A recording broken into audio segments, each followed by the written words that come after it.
Punjabi radio USA ਸੁਣ ਰਹੇ ਸਾਰੇ ਹੀ ਮਾਣਯੋਗ ਅਤੇ ਸਤਿਕਾਰਤ ਸਰੋਤਿਆਂ ਨੂੰ ਪੰਜਾਬੀ ਰੇਡੀਓ USA ਦੀ ਟੀਮ ਅਤੇ ਮੇਰੇ ਰਾਜਕਨਵੀਰ ਸਿੰਘ ਵੱਲੋਂ ਆਪ ਜੀ ਨੂੰ ਬਹੁਤ ਪਿਆਰ ਸਤਿਕਾਰ ਸਹਿਤ ਦੋਨੋਂ ਹੱਥ ਜੋੜ ਕੇ ਨਿੱਘੀ ਜਿਹੀ ਸਤਿ ਸ੍ਰੀ ਅਕਾਲ। ਸੋ ਤੇ ਪ੍ਰੋਗਰਾਮ ਖਬਰ ਤੇ ਨਜ਼ਰ ਦੇ ਵਿੱਚ ਆਪ ਸਭ ਦਾ ਨਿੱਘਾ ਸਵਾਗਤ ਹੈ। ਅੱਜ 9 ਨਵੰਬਰ ਦਿਨ ਬੁੱਧਵਾਰ ਤੇ ਸਾਡੇ ਨਾਲ ਅੱਜ ਦੇ ਸਵੇਰ ਦੇ ਖਬਰ ਤੇ ਨਜ਼ਰ ਪ੍ਰੋਗਰਾਮ ਦੇ ਵਿੱਚ ਜੁੜ ਚੁੱਕੇ ਨੇ ਮਿੰਟੂ ਗੁਰੂਸਰੀਆ ਜੀ ਮਲੋਟ ਸਟੂਡੀਓਜ਼ ਤੋਂ। ਮਿੰਟੂ ਜੀ ਨਿੱਘੀ ਜੀ ਆਇਆਂ ਨੂੰ ਪਿਆਰ ਭਰੀ ਸਤਿ ਸ੍ਰੀ ਅਕਾਲ ਜੀ। ਸ਼ੁਕਰੀਆ ਜੀ, ਸਾਰਿਆਂ ਨੂੰ ਸਤਿ ਸ੍ਰੀ ਅਕਾਲ ਜੀ। ਸਾਡੇ ਅੱਜ ਦੇ ਪ੍ਰੋਗਰਾਮ ਖਬਰ ਤੇ ਨਜ਼ਰ ਉਸ ਨੂੰ ਸਪਾਂਸਰ ਕਰਦੇ ਨੇ ਖਾਲਸਾ ਇੰਸ਼ੋਰੈਂਸ ਏਜੰਸੀ ਵਾਲੇ, ਜਿਨ੍ਹਾਂ ਦੇ ਕੋਲੋਂ ਤੁਸੀਂ ਹਰ ਇੱਕ ਤਰੀਕੇ ਦੀ ਇੰਸ਼ੋਰੈਂਸ ਕਰਵਾ ਸਕਦੇ ਹੋ। ਇੰਸ਼ੋਰੈਂਸ ਬਾਰੇ ਪਤਾ ਕਰਨ ਲਈ ਤੁਸੀਂ ਇਹਨਾਂ ਨੂੰ ਕਾਲ ਕਰ ਸਕਦੇ ਹੋ 408 272 2500 ਦੇ ਉੱਤੇ। ਇਸ ਦੇ ਨਾਲ ਇੰਦਰ ਸੁਖਰਾਜ ਸਿੰਘ ਬਾਠ ਅਤੇ ਈਸ਼ਰਦੀਪ ਕੌਰ ਬਾਠ ਮੈਲਬਨ ਆਸਟ੍ਰੇਲੀਆ ਤੋਂ, ਇਹਨਾਂ ਦਾ ਵੀ ਅਸੀਂ ਬਹੁਤ ਬਹੁਤ ਧੰਨਵਾਦ ਕਰਦੇ ਹਾਂ। ਜੇਕਰ ਤੁਸੀਂ ਜਾਂ ਕੋਈ ਹੋਰ ਕਾਰੋਬਾਰ ਵੀ ਇਸ ਪ੍ਰੋਗਰਾਮ ਨੂੰ ਸਪਾਂਸਰ ਕਰਨਾ ਚਾਹੁੰਦੇ ਹੋ, ਸੰਪਰਕ ਕਰ ਸਕਦੇ ਹੋ 408 722 7698 ਦੇ ਉੱਤੇ। ਮਿੰਟੂ ਜੀ, ਗੱਲਬਾਤ ਦਾ ਸਿਲਸਿਲਾ ਆਪਾਂ ਸ਼ੁਰੂ ਕਰਦੇ ਹਾਂ ਅਮਰੀਕਾ ਦੀ ਸਿਆਸਤ ਤੋਂ। ਜੇ ਅੱਜ ਆਪਾਂ ਸ਼ੁਰੂਆਤ ਕਰੀਏ, ਡੋਨਲਡ ਟਰੰਪ ਸਿਰ ਅਮਰੀਕਾ ਦਾ ਤਾਜ। ਪੂਰੀ ਦੁਨੀਆ ਵਿੱਚ ਟਰੰਪ ਦਾ ਡੰਕਾ ਗੂੰਜਿਆ, ਉਹ ਕਈਆਂ ਨੂੰ ਨਿਰਾਸ਼ਾ ਵੀ।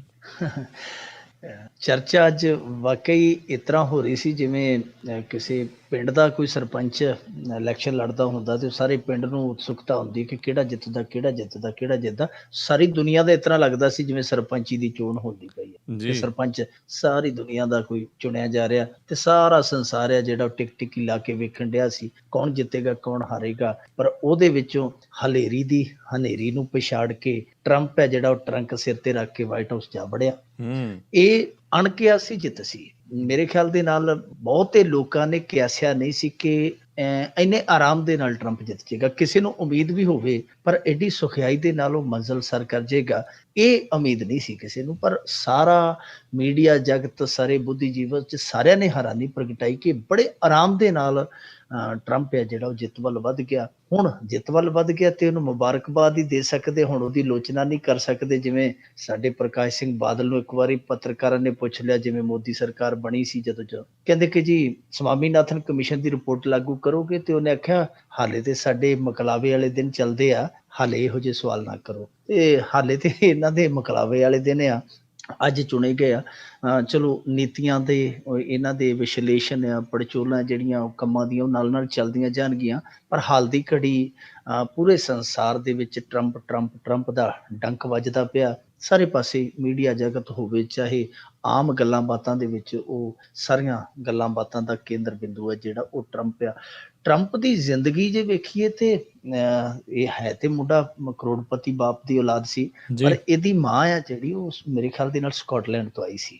ਉਹ ਜਿਹੜਾ ਇਮੀਗ੍ਰਾਂਟਸ ਵਾਲਾ ਜਿਹੜਾ ਮੁੱਦਾ ਬੜੇ ਵੱਡੇ ਪੱਧਰ ਤੇ ਉਛਾਲਿਆ ਜਾਂਦਾ, ਤੇ ਇਹਦੀ ਤੇ ਪਤਨੀ ਵੀ ਸ਼ਾਇਦ ਉਸੇ ਤਰੀਕੇ ਦੀ ਉਹ ਕਿਸੇ ਹੋਰ ਮੁਲਕ। ਪਰ ਇਸ ਟਰੰਪ ਦੀ ਜ਼ਿੰਦਗੀ ਦਾ ਟਰੰਪ ਕਾਰਡ ਜਿਹੜਾ ਹੈ ਉਹ ਬੜਾ ਦਿਲਚਸਪ ਆ ਕਿ ਜਿਵੇਂ ਇਹਨੇ ਖੇਡਿਆ। ਇੱਕ ਹੋਟਲ ਸੀ, ਉਹ ਬਦਹਾਲ ਸੀ। ਆਪਣੇ ਪਿਤਾ ਤੋਂ ਇਹਨੇ 7-8 ਕਰੋੜ ਡਾਲਰ ਲਿਆ, ਉਹ ਹੋਟਲ ਖਰੀਦਿਆ, ਉਹਨੂੰ ਠੀਕ ਕੀਤਾ। ਉਸ ਤੋਂ ਬਾਅਦ ਦਾ ਗ੍ਰੈਂਡ ਹਯਾਤ ਨਾਂ ਉਹਦਾ ਰੱਖਿਆ, ਫਿਰ ਆਪਣੀ ਕਿਸਮਤ ਚਮਕਾਈ। ਦਾ ਹੀ ਖੇਡਿਆ ਤੇ ਇਸ ਸਿਆਸਤ ਦੇ ਵਿੱਚ ਵੀ ਦਾ ਹੈ ਜਿਹੜਾ ਪੂਰਾ ਫੱਬ ਗਿਆ ਦਾ। ਹਾਲਾਂਕਿ 1999 ਚ ਵੀ ਇਹ ਇੱਕ ਵਾਰੀ ਸਿਆਸਤ ਕਰਨ ਆਇਆ ਸੀ। ਉਸ ਸਮੇਂ ਰਿਫਾਰਮ ਪਾਰਟੀ ਨਾਂ ਦੀ ਇਹਨੇ ਇੱਕ ਪਾਰਟੀ ਬਣਾਈ, ਜਿਹਦੇ ਚ ਇਹਨੇ ਕਿਹਾ ਸੀ ਕਿ ਉਹ ਜਿਹੜੀ ਓਪਰਾ ਵਿਨਫਰੇ ਆ ਜਿਹੜੀ, ਉਹਨੂੰ ਮੈਂ ਉਪ ਰਾਸ਼ਟਰਪਤੀ ਬਣਾਵਾਂਗਾ। ਪਰ ਬਾਅਦ ਦੇ ਵਿੱਚ ਕੀ ਹੋਇਆ, ਉਸ ਪਾਰਟੀ ਦੇ ਝਗੜੇ ਜਿਹੜੇ ਬਹੁਤ ਵੱਧ ਗਏ, ਇਹ ਉਹਦੇ ਤੋਂ ਕਿਨਾਰਾ ਕਰ ਗਿਆ। ਕਿਸੇ ਸਮੇਂ ਮੰਦੀ ਦੇ ਵਿੱਚ, ਜਿਹੜੀ 90ਵੇਂ ਦਹਾਕੇ ਦੀ ਮੰਦੀ ਸੀ ਅਮਰੀਕਾ ਦੀ, ਉਹਦੇ ਵਿੱਚ ਵੀ ਇਹ ਬਹੁਤ ਵੱਡੇ ਪੱਧਰ ਤੇ ਉਤਲ ਪੁਤਲ ਦਾ ਸ਼ਿਕਾਰ ਹੋਇਆ। ਪਰ ਕਮਬੈਕ ਜਿਹੜਾ ਇਹਨੇ ਬਹੁਤ ਸਟਰੋਂਗਲੀ ਕੀਤਾ। ਪਰ ਜੋ ਕਮਬੈਕ ਕੀਤਾ ਆ ਇਸ ਚੋਣ ਪ੍ਰਚਾਰ ਦੇ ਵਿੱਚ, ਚੋਣ ਮੁਹਿੰਮ ਦੇ ਵਿੱਚ, ਇਹ ਬਹੁਤ ਵੱਡਾ ਕਹਿ ਲਈਏ ਕਿ ਸਾਰੇ ਜਿੰਨੇ ਸਿਆਸੀ ਮਾਰ ਆ ਉਹਨਾਂ ਲਈ ਝਟਕਾ। ਕਿਉਂਕਿ ਜਿਵੇਂ ਹੀ ਟਰੰਪ ਨੇ ਮੁਸਲਮਾਨਾਂ ਦੇ ਵਿਰੁੱਧ ਬਹੁਤ ਕਰੜਾ ਬਿਆਨ ਦਿੱਤਾ ਸੀ, ਉਹ ਤੋਂ ਜਾਪਦਾ ਸੀਗਾ ਕਿ ਲੋਕ ਨਾਰਾਜ਼ ਆ। ਪੂਰਾ ਜੇ ਕਹਿ ਲਈਏ ਕਿ ਆਲਮੀ ਭਾਈਚਾਰਾ ਹੈ, ਉਹ ਕਿਤੇ ਨਾ ਕਿਤੇ ਇਹਦੀ ਹਾਰ ਚਾਹੁੰਦਾ ਹੈ। ਪਰ ਜਿਵੇਂ ਜਿਵੇਂ ਹਲੇਰੀ ਕਲਿੰਟਨ ਦੂਜੇ ਵਿਵਾਦਾਂ 'ਚ ਘਿਰੀ, ਜਿਵੇਂ ਇਹ ਅੱਗੇ ਵਧਿਆ ਤੇ ਇਹਦੇ ਵਿੱਚ ਕਿਤੇ ਨਾ ਕਿਤੇ ਲਚਕੀਲਤਾ ਵੀ ਦਿਖਾਈ ਦਿੱਤੀ। ਖਾਸ ਤੌਰ ਤੇ ਹਿੰਦੂ ਕਮਿਊਨਿਟੀ ਲਈ ਝੁਕਾਅ ਇਹਦਾ ਵੇਖਿਆ ਗਿਆ।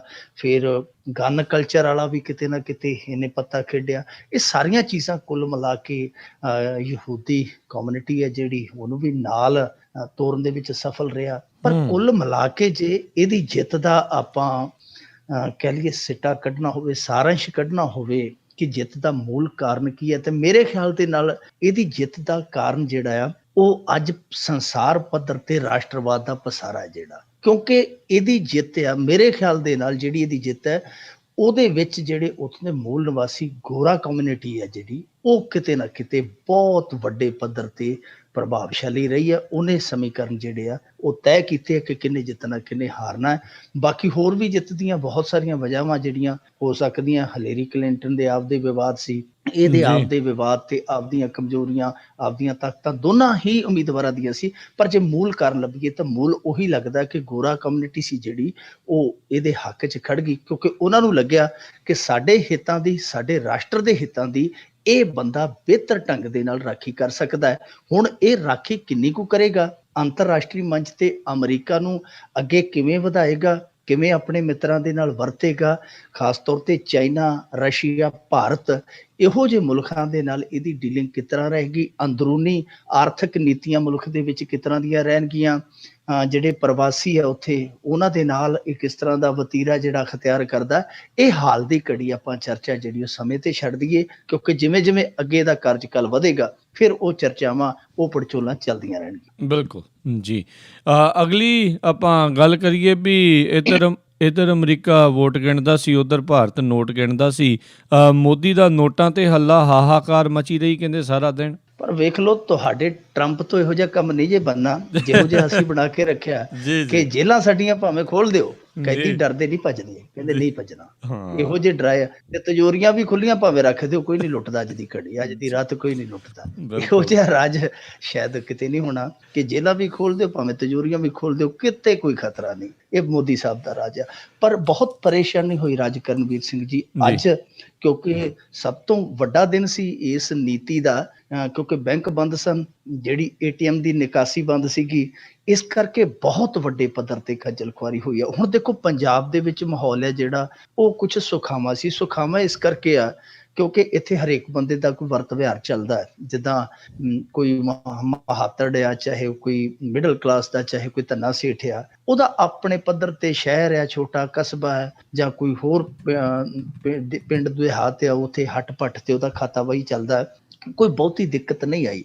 ਪਰ ਦਿੱਕਤ ਜਿਹੜੀ ਹੈ ਉਹ ਕੁਛ ਦਰਮਿਆਨੇ ਸ਼ਹਿਰ ਤੇ ਖਾਸ ਤੌਰ ਤੇ ਜਿਹੜੇ ਵੱਡੇ ਸ਼ਹਿਰ ਮਹਾਨਗਰ, ਉੱਥੇ ਬੜੇ ਵਿਆਪਕ ਪੱਧਰ ਤੇ ਵੇਖਣ ਨੂੰ ਮਿਲੀ। ਕਿਉਂਕਿ ਆਪਾਂ ਕੱਲ ਵੀ ਚਰਚਾ ਕੀਤੀ ਸੀਗੀ ਕਿ ਜਿਹੜੇ ਲੋਕ ਰਾਤ ਨੂੰ ਟਰੈਵਲ ਕਰ ਰਹੇ ਆ, ਜਾਂ ਸਫ਼ਰ ਦੇ ਵਿੱਚ ਆ, ਜਾਂ ਹਸਪਤਾਲਾਂ ਦੇ ਵਿੱਚ ਆ, ਜਾਂ ਹੋਰ ਕੰਮਾਂ ਕਾਰਾਂ 'ਚ ਤੁਰੇ ਫਿਰਦੇ ਘਰ ਤੋਂ ਬਾਹਰ, ਉਹਨਾਂ ਲਈ ਬੜੀ ਦਿੱਕਤ ਆਏਗੀ। ਤੇ ਉਹੀ ਗੱਲ ਹੋਈ, ਸਵੇਰੇ ਫਿਰ ਲੁੱਟ ਮਚਣੀ ਸ਼ੁਰੂ ਹੋ ਗਈ। ਇੱਥੋਂ ਤੱਕ ਕਿ ਜਿਹੜਾ ਏਮਸ ਆ, ਏਮਸ ਦੇ ਅੱਗੇ ਜਿਹੜੇ ਦਵਾਈ ਵਿਕਰੇਤਾ ਹੈ, ਉਹਨਾਂ ਨੇ ਵੀ ਲੋਕਾਂ ਨੂੰ ਡਾਢਾ ਪਰੇਸ਼ਾਨ ਕਰਨਾ ਸ਼ੁਰੂ ਕਰ ਦਿੱਤਾ। ਹਾਲਾਂਕਿ ਸਰਕਾਰ ਨੇ ਇਹ ਐਲਾਨ ਕੀਤਾ ਸੀਗਾ ਕਿ ਚਾਹੇ ਦਵਾਈ ਵਾਲੀਆਂ ਦੁਕਾਨਾਂ, ਚਾਹੇ ਹਸਪਤਾਲ ਆ, ਉਹਨਾਂ ਦੇ ਵਿੱਚ ਨਿਰੰਤਰ ਇਹ ਜਿਹੜੇ ਨੋਟ ਆ ਚੱਲਦੇ ਰਹਿਣਗੇ, 500 ਵਾਲੇ, 1000 ਵਾਲੇ। ਪਰ ਹੋਇਆ ਕਿ ਦਵਾਈ ਵਿਕਰੇਤਾ ਸੀ ਜਿਹੜੇ, ਉਹਨਾਂ ਨੇ ਹੱਥ ਖੜੇ ਕਰ ਦਿੱਤੇ। ਉੱਥੇ ਇਹ ਸਿਸਟਮ ਚੱਲ ਪਿਆ ਕਿ ਉਹ ਦਵਾਈ ਵਾਲੀਆਂ ਦੁਕਾਨਾਂ ਜਿਹੜੀਆਂ ਬਹੁਤ ਰਸ਼ ਭਰਪੂਰ ਰਹਿੰਦੀਆਂ, ਉੱਥੇ ਉਹਨਾਂ ਨੇ ਦਲਾਲ ਛੱਡ ਦਿੱਤੇ ਖੁੱਲੇ ਪੈਸੇ ਦੇ ਕੇ। ਉਹ ਕਹਿ ਦਿੰਦੇ ਸੀ ਕਿ ਜਾਂ ਤੇ ਖੁੱਲੇ ਪੈਸੇ ਲੈ ਕੇ ਆਓ। ਪਹਿਲੀ ਗੱਲ ਤੇ ਉਹ ਇਹ ਗੱਲ ਕਹਿੰਦੇ ਸਨ ਕਿ ਆਹ ਦਵਾਈ ਹੈ ਨਹੀਂ। ਉਹ ਵੇਖ ਲੈਂਦੇ ਸੀ ਕਿ ਇਹਦੇ ਕੋਲ ਵੱਜੇ ਨੋਟ ਆ, ਇਹਦੇ ਕੋਲ ਖੁੱਲੇ ਨੋਟ ਆ। ਜਿਹੜਾ ਵੱਜੇ ਨੋਟ ਵਾਲਾ ਉਹਨੂੰ ਕਹਿੰਦੇ ਸੀ ਦਵਾਈ ਹੈ ਨਹੀਂ, ਤੇ ਜਿਹਨੂੰ ਇਹ ਪਤਾ ਲੱਗ ਜਾਂਦਾ ਸੀ ਮੈਨੂੰ ਮੋੜਿਆ, ਉਹ ਫਿਰ ਹੱਥ ਪੱਲੇ ਮਾਰਦਾ ਸੀ ਕਿ ਕਿਤੋਂ ਖੁੱਲੇ ਪੈਸਿਆਂ ਦਾ ਜੁਗਾੜ ਹੋ ਜੇ। ਫਿਰ ਉਹ ਜਿਹੜੇ ਦਲਾਲ ਸੀ ਉਹ ਕਹਿੰਦੇ ਆ ਤੈਨੂੰ ਪੈਸੇ ਦੇਈਏ। 1000 ਦਾ 800 ਰੁਪਈਆ ਦਿੱਤਾ ਗਿਆ। ਇਸ ਤਰ੍ਹਾਂ ਹੀ ਰੇਲਵੇ ਸਟੇਸ਼ਨਾਂ ਤੇ ਹੋਇਆ, ਉੱਥੇ ਸਟਾਲਾਂ ਲਾ ਦਿੱਤੀਆਂ ਗਈਆਂ ਦਲਾਲਾਂ ਵੱਲੋਂ, ਕਰਿੰਦੇ ਬਿਠਾ ਕੇ। ਉਹ 1000 ਰੁਪਏ ਦਾ 800, 500 ਦਾ 400 ਰੁਪਇਆ ਜਿਹੜਾ ਉਹ ਕਾਟ ਲਾ ਕੇ ਦਿੰਦੇ ਸਨ। ਯਾਨੀ ਸ਼ੋਸ਼ਣ ਹੋਇਆ ਗਰੀਬ ਦਾ। ਹੁਣ ਦੇਖੋ, ਜਿਹੜਾ ਬੰਦਾ ਰੇਲਵੇ ਪਲੇਟਫਾਰਮ ਤੇ ਉਤਰਿਆ, ਉਹਨੇ ਕਿਤੇ ਅੱਗੇ ਜਾਣਾ ਹੈ, ਉਹਦੀ ਜੇਬ 'ਚ 500 ਦਾ ਨੋਟ ਆ, ਉਹਨੂੰ ਪੀਣ ਲਈ ਬਿਸਲੇਰੀ ਦੀ ਬੋਤਲ ਜਿਹੜੀ ਹੈ ਉਹ ਵੀ ਲੈਣੀ ਮੁਹਾਲ ਆ, ਉਹਨੂੰ ਟੈਕਸੀ ਦਾ ਕਿਰਾਇਆ ਦੇਣਾ ਵੀ ਮੁਹਾਲ ਆ। ਤੇ ਉਸ ਸੂਰਤ ਦੇ ਵਿੱਚ ਉਹ 100-200 ਦੀ ਜਿਹੜੀ ਕਾਟ ਹੈ ਉਹ ਚੱਲੇਗਾ ਹੀ ਚੱਲੇਗਾ। ਸੋ ਵੱਡੇ ਪੱਧਰ ਤੇ ਵੱਡੇ ਸ਼ਹਿਰਾਂ ਦੇ ਵਿੱਚ ਇਹ ਸ਼ੋਸ਼ਣ ਹੋਇਆ। ਦੂਜੇ ਪਾਸੇ ਅਸਲੀ ਪ੍ਰੀਖਿਆ ਹੁਣ ਜਿਹੜੀ ਆ ਉਹ ਕੱਲ ਨੂੰ ਹੋਏਗੀ ਇਸ ਨੀਤੀ ਦੀ, ਕਿਉਂਕਿ ਕੱਲ ਨੂੰ ਬੈਂਕ ਖੁੱਲਣਗੇ। ਬੈਂਕਾਂ ਦੇ ਵਿੱਚ ਕਿਸ ਤਰ੍ਹਾਂ ਦਾ ਮਾਹੌਲ ਰਹਿੰਦਾ, ਬੈਂਕ ਕਿਸ ਤਰ੍ਹਾਂ ਦੀ ਡੀਲਿੰਗ ਕਰਦੇ ਪਬਲਿਕ ਦੇ ਨਾਲ, ਕਿਸ ਤਰ੍ਹਾਂ ਇਹ ਸਾਰਾ ਕੰਮ ਕਾਰ ਸਮੇਟਦੇ ਆ, ਉਹ ਦੇਖਣਾ ਦਿਲਚਸਪ ਰਹੇਗਾ। ਪਰ ਅੱਜ ਜਿਹੜੀ ਤਾਜ਼ਾ ਇਸ ਮਾਮਲੇ ਦੇ ਵਿੱਚ ਸਰਗਰਮੀ ਹੈ ਉਹ ਇਹ ਹੈ ਹੈ ਕਿ ਇੱਕ ਤੇ ਇਹਨਾਂ ਨੇ ਲਿਮਟ ਹੈ, ਜਿਹੜੀ ਐਕਸਚੇਂਜ ਲਿਮਟ ਆ, ਉਹ 4000 ਤੋਂ ਵਧਾ ਕੇ ਮੇਰੇ ਖਿਆਲ ਦੇ ਨਾਲ 2.5 ਲੱਖ ਕਰ ਦਿੱਤੀ ਹੈ। ਦੂਸਰਾ ਇਹ ਕਿ ਸਾਰੇ ਮੁਲਕ ਦੇ ਜਿਹੜੇ ਹਾਈਵੇ ਆ, ਕਿਉਂਕਿ ਟੋਲ ਪਲਾਜ਼ਾ ਜਿੱਥੇ, ਉੱਥੇ ਬਹੁਤ ਲੰਮੇ ਜਿਹੜੇ ਉਹ ਲੱਗ ਗਏ, ਜਾਮ ਲੱਗ ਕੇ ਬਹੁਤ ਰਸ਼ ਹੋ ਗਿਆ, ਉੱਥੇ ਧੱਕੋ ਮੁੱਕੀ ਲੋਕ ਹੋਣ ਲੱਗ ਪਏ। ਤਾਂ ਇਹਨਾਂ ਨੇ ਫਿਰ ਕੀ ਕਿਹਾ ਕਿ ਅਸੀਂ 9 ਤੋਂ 11 ਤਰੀਕ ਤੱਕ ਟੋਲ ਪਲਾਜ਼ੇ ਆ ਜਿਹੜੇ ਉਹ ਖੁੱਲੇ ਰੱਖਾਂਗੇ, ਦੇਸ਼ ਦੇ ਹਾਈਵੇ ਤੇ ਕਿਤੇ ਵੀ ਅਸੀਂ ਜਾਮ ਨਹੀਂ ਲੱਗਣ ਦਿਆਂਗੇ। ਸੋ ਇਹ 2-3 ਕਦਮ ਜਿਹੜੇ ਇਹਨਾਂ ਨੇ ਚੁੱਕੇ ਆ। ਨਾਲ ਹੀ ਅੱਜ ਕਾਂਗਰਸ ਨੇ ਨਿੰਦਿਆ ਕੀਤੀ ਹੈ। ਪੀ ਚਿਦੰਬਰਮ ਜਿਹੜਾ ਸਾਬਕਾ ਵਿੱਤ ਮੰਤਰੀ ਹੈ ਇਸ ਮੁਲਕ ਦਾ, ਉਹ ਕਹਿੰਦਾ ਕਿ ਇਹ ਬੇਲੋੜਾ ਕੰਮ ਸੀ, 2000 ਦਾ ਨੋਟ ਹੈ ਜਿਹੜਾ ਚਲਾਉਣਾ, ਉਹਦੀ ਲੋੜ ਕੋਈ ਨਹੀਂ ਸੀ।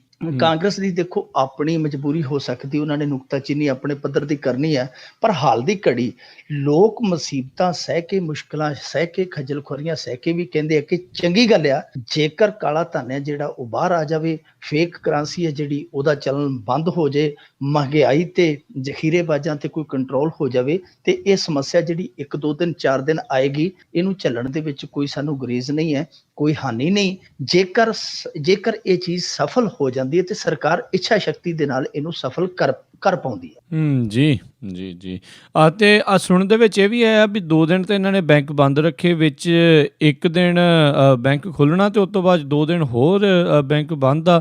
ਆਮ ਲੋਕ ਤਾਂ ਬਹੁਤ ਜ਼ਿਆਦਾ ਖੱਜਲ ਖੁਆਰ ਹੋਣਗੇ। ਨਹੀਂ, ਹੁਣ ਇਹਨਾਂ ਨੇ ਬੈਂਕ ਜਿਹੜਾ ਸੀਗਾ ਉਹ 1 ਦਿਨ ਹੀ ਬੰਦ ਕਰਨਾ ਸੀਗਾ।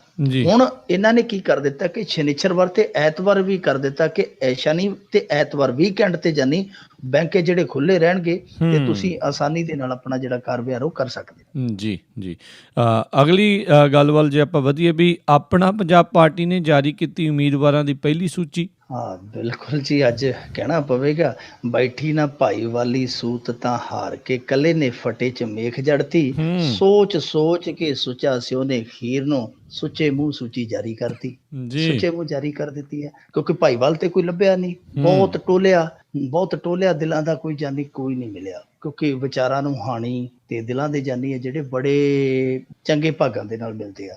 ਅੱਜ ਹਾਰ ਕੇ ਫਿਰ ਇਹਨਾਂ ਨੇ ਆਪਣੇ ਕੱਲਿਆਂ ਨੇ ਆਪਣੇ ਜਿਹੜੇ ਪੱਧਰ ਤੇ 15 ਜਣਿਆਂ ਦੀ ਸੂਚੀ ਹੈ ਜਿਹੜੀ ਜਾਰੀ ਕੀਤੀ। ਇਹਦੇ 'ਚ ਕੁਛ ਚਿਹਰੇ ਆ ਜਿਹੜੇ ਉਹ ਜਾਣੇ ਪਛਾਣੇ ਆ, ਜਿੱਦਾਂ ਹਰਦੀਪ ਸਿੰਘ ਕਿੰਗਰਾ, ਉਹਨਾਂ ਨੂੰ ਸਾਰੇ ਜਾਣਦੇ ਆ ਕਿ ਪਹਿਲਾਂ ਇੱਕ ਕਿੰਗਰਾ ਆਮ ਆਦਮੀ ਪਾਰਟੀ ਦਾ ਕਿੰਗਰਾ ਹੁੰਦਾ ਸੀ, ਫਿਰ ਢਹਿ ਕੇ ਸੁੱਚਾ ਸਿੰਘ ਛੋਟੇਪੁਰ ਦਾ ਕਿੰਗਰਾ ਬਣ ਗਿਆ। ਵੈਸੇ ਕਿੰਗਰਾ ਪਹਿਲਾਂ ਵੀ ਸੁੱਚਾ ਸਿੰਘ ਛੋਟੇਪੁਰ ਦਾ ਹੀ ਸੀ। ਇਹਦੇ 'ਚ ਇੱਕ ਨਾਂ ਜਿਹੜਾ ਭਾਰਦਵਾਜ ਜੀ, ਜਿਹੜੇ ਪੁਨੀਤ ਭਾਰਦਵਾਜ ਉਹ ਵੀ ਹੈ, ਉਹਨਾਂ ਨੂੰ ਵੀ ਸਾਰੇ ਜਾਣਦੇ। ਆਮ ਆਦਮੀ ਪਾਰਟੀ ਦੇ ਵਿੱਚ ਉਹ ਵੀ ਵਿਚਰਿਆ। ਬਹੁਤੇ ਚਿਹਰੇ ਉਹੀ ਨੇ ਜਿਹੜੇ ਇਹਨਾਂ ਦੇ ਵਿੱਚੋਂ ਗਏ। 15 ਜਣੇ ਆ। ਜੇ ਮੈਂ ਤੁਹਾਨੂੰ ਸੂਚੀ ਸਾਰੀ ਪੜ੍ਹ ਕੇ ਸੁਣਾ ਦਿਆਂ ਤਾਂ ਉਹਦੇ ਵਿੱਚ ਫਰੀਦਕੋਟ ਤੋਂ ਹਰਦੀਪ ਸਿੰਘ ਕਿੰਗਰਾ, ਦੀਨਾਨਗਰ ਤੋਂ ਸਰਵਣ ਸਿੰਘ ਸੇਵਕ ਆ, ਤਰਨਤਾਰਨ ਤੋਂ ਪ੍ਰੋਫੈਸਰ ਗੁਰਵਿੰਦਰ ਮਮਣਕੇ, ਬਾਬਾ ਬਕਾਲਾ ਤੋਂ ਬਲਜੀਤ ਸਿੰਘ ਪੱਟੀ, ਭੁਲੱਥ ਤੋਂ ਗੁਰਵਿੰਦਰ ਸਾਹੀ, ਜਲੰਧਰ ਪੱਛਮੀ ਤੋਂ ਡਾਕਟਰ ਜੁਗਲ ਕਿਸ਼ੋਰ, ਨਵਾਂ ਸ਼ਹਿਰ ਤੋਂ ਅਸ਼ਵਨੀ ਜੋਸ਼, ਬਲਾਚੌਰ ਤੋਂ ਮੇਜਰ ਜਰਨੈਲ ਸਿੰਘ, ਬਸੀ ਪਠਾਣਾ ਤੋਂ ਮਨਜਿੰਦਰ ਰੋਮੀ,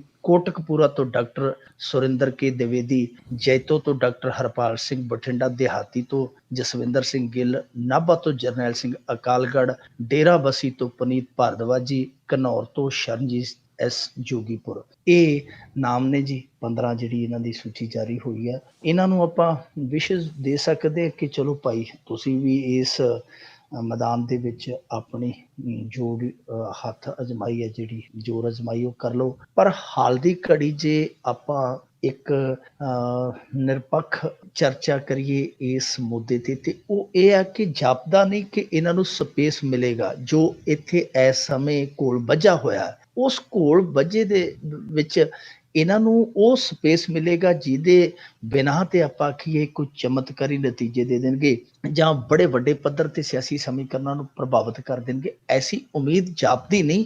ਹਾਂ, ਇਹ ਜ਼ਰੂਰ ਹੈ ਕਿ ਕੁਝ ਥਾਵਾਂ ਤੇ ਆਮ ਆਦਮੀ ਪਾਰਟੀ ਦਾ ਇਹ ਨੁਕਸਾਨ ਜ਼ਰੂਰ ਕਰਨਗੇ, ਕਿਉਂਕਿ ਇਹਨਾਂ ਦਾ ਏਜੰਡਾ ਵੀ ਵੈਸੇ ਅੱਜ ਮੂਲ ਤੌਰ ਤੇ ਇਹੋ ਹੀ ਹੈ ਕਿ ਆਮ ਆਦਮੀ ਪਾਰਟੀ ਨੂੰ ਪਹਿਲੇ ਨੰਬਰ ਤੇ ਜਿਹੜਾ ਉਹ ਨੁਕਸਾਨ ਪਹੁੰਚਾਉਣਾ, ਦੂਜੇ ਨੰਬਰ ਤੇ ਫਿਰ ਜੋ ਹੋਊਗੀ ਵੇਖੀ ਜਾਊਗੀ। ਉਸ ਕੰਮ ਦੇ ਵਿੱਚ ਕਿਤੇ ਨਾ ਕਿਤੇ ਸਫਲਤਾ ਤੇ ਹਾਸਲ ਕਰ ਸਕਦੇ ਆ। ਪਰ ਜੇ ਹੁਣ ਇਹ ਆਖਣ, ਇਹ ਦਾਅਵਾ ਠੋਕਣ ਕਿ ਅਸੀਂ ਜੀ ਇਹ ਕਰ ਦਿਆਂਗੇ, ਉਹ ਕਰ ਦਿਆਂਗੇ, ਅਸੀਂ ਸਰਕਾਰ ਬਣਾ ਦਿਆਂਗੇ, ਉਹ ਹਾਲੇ ਤੱਕ ਇਹਨਾਂ ਦੇ ਕੋਲ ਕੋਈ ਇਹੋ ਜਿਹੀ ਗਿੱਦੜ ਸਿੰਘੀ ਜਾਪਦੀ ਨਹੀਂ ਜਿਹਦੇ ਝੁੱਲੂ ਦੇ ਨਾਲ ਇਹ ਸੱਤਾ ਤੱਕ ਪਹੁੰਚ ਸਕਣਗੇ, ਕਿਉਂਕਿ ਜਿਹੜੀ ਹਮਦਰਦੀ ਸੁੱਚਾ ਸਿੰਘ ਛੋਟੇਪੁਰ ਨਾਲ ਸ਼ੁਰੂਆਤੀ ਦੌਰ ਦੇ ਵਿੱਚ ਜੁੜੀ ਸੀ, ਜਿਵੇਂ ਸੁੱਚਾ ਸਿੰਘ ਛੋਟੇਪੁਰ ਤੁਰਦਾ ਗਿਆ ਉਹ ਹਮਦਰਦੀ ਹੱਥ ਚੋਂ ਕਿਰਦੀ ਗਈ।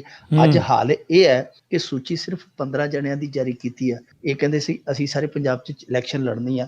ਇਲੈਕਸ਼ਨ ਕੀ ਲੜਨੀ ਆ? ਹਾਲ ਦੀ ਘੜੀ ਇਹਨਾਂ ਦੇ ਕੋਲ ਸਾਰੇ ਜ਼ਿਲ੍ਹਿਆਂ 'ਚ ਜਥੇਬੰਦਕ ਢਾਂਚਾ ਖੜਾ ਨਹੀਂ ਹੋਇਆ। ਜੀ ਜੀ। ਤੇ ਮਿੰਟੂ ਜੀ ਅੱਗੇ ਵਧਦੇ ਹਾਂ, ਅਗਲੀ ਗੱਲ ਆਪਾਂ ਕਰੀਏ। ਕੱਲ ਨੂੰ ਆ ਸਕਦੀ ਹੈ ਸਰਵਉੱਚ ਅਦਾਲਤ ਦੀ SYL ਦੇ ਮੁੱਦੇ ਤੇ ਰਾਏ। ਹਾਂ ਦੇਖੋ, ਇਹਦਾ ਆਉਣ ਦਾ ਜਿਹੜਾ ਕਾਰਨ ਹੈ ਜਾਂ ਕਹਿ ਲਈਏ ਕਿ ਠੋਸ ਸਮਾਂ ਹੈ ਜਿਹੜਾ ਉਹ ਕੱਲ ਦਾ ਹੋ ਸਕਦਾ। ਇਹ ਇਸ ਕਰਕੇ ਕਿਉਂਕਿ ਇਸ ਬੈਂਚ ਦੇ ਜਿਹੜੇ ਜੱਜ ਆ, ਮੇਰੇ ਖਿਆਲ ਦੇ ਨਾਲ 2 ਜੱਜ ਆਉਣ ਵਾਲੇ 10 ਦਿਨਾਂ 'ਚ ਰਿਟਾਇਰ ਹੋਣ ਜਾ ਰਹੇ ਆ। ਇੱਕ ਤੇ 11 ਤਰੀਕ ਨੂੰ ਸੇਵਾ ਮੁਕਤ ਹੋਣ ਡਿਆ, ਦੂਜਾ 17 ਤਰੀਕ ਨੂੰ ਹੋਵੇਗਾ। ਸੋ ਇਹ 10 ਦਿਨਾਂ ਦੇ ਵਿੱਚ ਇਹ ਜਿਹੜੇ 2 ਜੱਜਾਂ ਦੀ ਇਹ ਸੇਵਾ ਮੁਕਤੀ ਹੋਣੀ ਹੈ, ਉਹਦੇ ਤੋਂ ਪਹਿਲਾਂ ਇਹ ਫੈਸਲਾ ਜਿਹੜਾ ਪੜ੍ਹ ਕੇ ਸੁਣਾਇਆ ਜਾਣਾ।